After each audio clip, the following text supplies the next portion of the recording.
man processes life.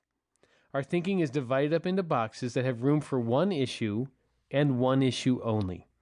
The first issue of life goes in the first box, the second issue goes in the second box, and so on. The typical man lives in one box at a time and one box only. So when a man is at work, he is at work. When he is in the garage tinkering around, he is in the garage tinkering. When he is watching TV, he is simply watching TV. That is why he looks as though he is in a trance and can ignore everything else going on around him. Social scientists call this compartmentalizing.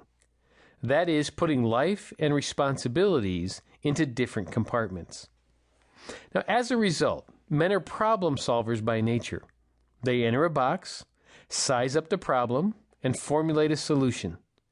In their careers, they consider what it will take to be successful and focus on it. In communication, they look for the bottom line and get there as quickly as possible.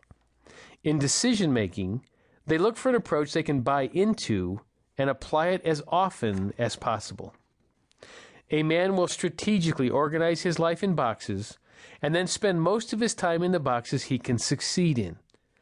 This is such a strong motivation for him that he will seek out the boxes that work and will ignore the boxes that confuse him or make him feel like a failure.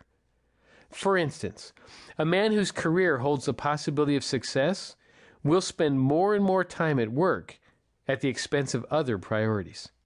On the other hand, a man who always falls short at work or feels he never meets the expectations around him may find out that he is pretty good at being lazy. He will then develop a commitment to being lazy because he knows he can do that today with the same proficiency as yesterday.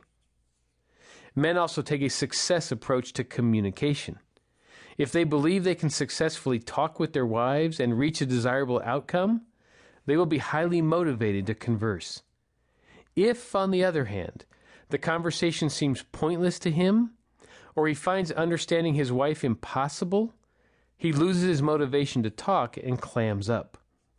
That is why men come up with profound things to say, such as, "Is there any point to this conversation? Is this conversation leading anywhere? Can you just get to the point?"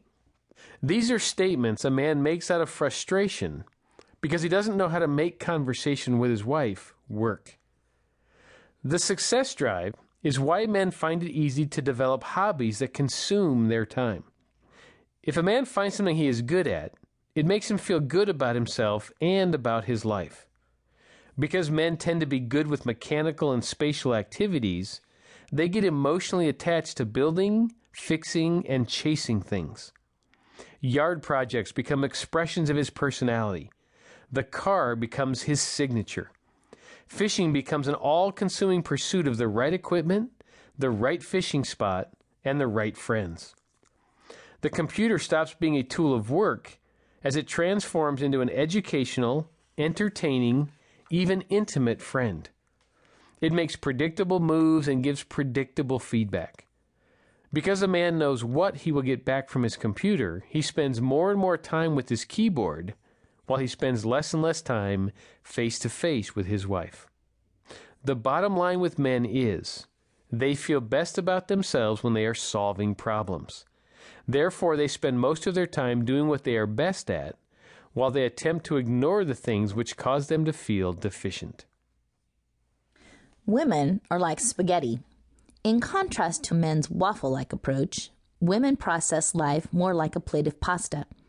If you look at a plate of spaghetti, you will notice that there are a lot of individual noodles, and they all touch one another. If you attempt to follow one noodle around that plate, you will intersect a lot of other noodles, and you might even switch to another noodle seamlessly. That is how women face life. Every thought and issue is connected to every other thought and issue in some way. Life is much more of a process for women than it is for men. This is why women are typically better at multitasking than men. She can talk on the phone, prepare a meal, make a shopping list, work on the agenda for tomorrow's business meeting, give instruction to her children while they're going out to play, and close the door with her foot without skipping a beat. Because all of her thoughts, emotions, and convictions are connected, she is able to